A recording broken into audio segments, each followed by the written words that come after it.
Кутмандуу күнүңүздөр менен. Мен өткөндө сиз өзүңүзгө өзүңүз жагасызбы деген суроо бердим эле. Кимдир бирөөлөргө түшүнүксүз болду да, ошол да сурообу же болбосо кимдир бирөөлөр туура кабыл алды. Ооба, мен өзүмө жакпайм деп айтты. Кээ бирөө албетте мен өзүмө өзүм жагам.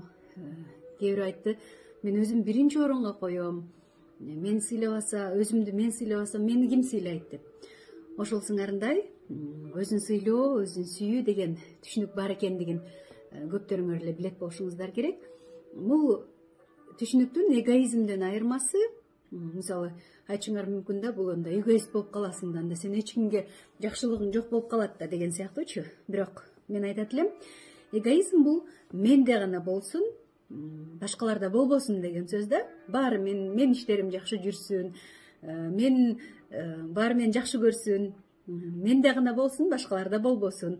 Мен гана ийгиликтүү болоюн, башкаларда ийгиликтүү болбой калсын, алардын иштери жакшы жүрүшпөсүн деген нерсе болушу мүмкүн. А бирок качан өзүңдү сүйүп сыйлап баштаганыңызда, башкача айтканда, менде да болсун, башкада да болсун. Эки жак тең жеңиште да. Демек, пейилибизди кенен коюп, чынында эле биз өзүбүздү сыйлаганда, өз жашообузду курганда, мамлекетке дагы кошкон салымыбыз болот экен. Андан сырткары чет жердегилерден, тегерек четиңизден, жакын адамдарыңыздан жакшы бир колдоо алат экенсиз. Сиз аларга сүйүү жана өзүңүзгө болгон сүйүү, сый урматты аларга дагы көрсөтсөңүз, сиз алардан дагы ошондой сый урматты кабыл аласыз. Ал эми тескерисинче жалаң гана алардан күтүп, жалаң гана нааразы сөздөрдү айтып, анан башкаларды жамандап аткан болсоңуз, анда бул сизге кандайдыр бир звонок болду, коңгуроо. Демек, сиз ойлонуп башташыңыз керек деген да.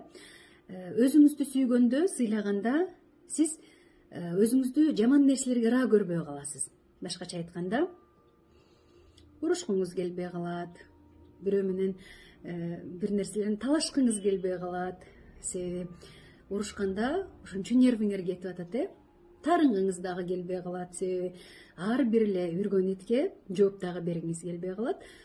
Ар бир эле сизге сүйлөгөн, болгондо дагы жаман, негатив сүйлөгөн инсанга кайрылып бир нерсе дегиңиз келбей калат.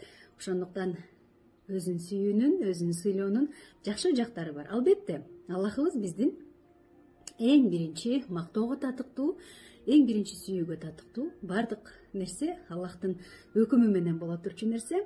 Анан ошол Аллахтын жаратканы биз адамдар өтө уникалдуу жаралдык. Ошол уникалдуулугубузду эске алып, өзүбүздү унутпасак, өзүбүзгө жакшы сөздү ыраа көргөндү, жакшы иштерди ыраа көргөндү, жакшы тамакты ыраа көргөндү унутпасак, анан өз ден соолугубузду дагы жаман сөздөр менен, жаман бир ойлор менен бырчалап атпайбызбы? Мындай карап көрсөң, чоң деле проблема жок экен өзгөчө аялдарда.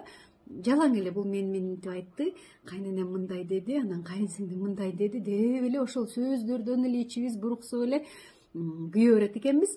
А сен качан өзүңдү сыйлап баштаганда, бул сен ал сөздөргө реакция кылбай каласың.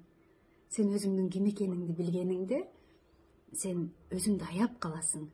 Сен өзүңдү жаман нерселерге ыраа көрбөй каласың. Ал тургай жаман көз карашка дагы ыраа көрбөй каласың. Демек, өтө маанилүү нерсе өзүңдү таануу, өзүңдүн ким экениңди билүү. Башкача айтканда, сен кимсиң? Сага эмне жагат? Сен эмне кылганды жакшы көрөсүң? Сен адамдарга эмне бергиң келип атат? Адамдардан эмне күтүп атасың?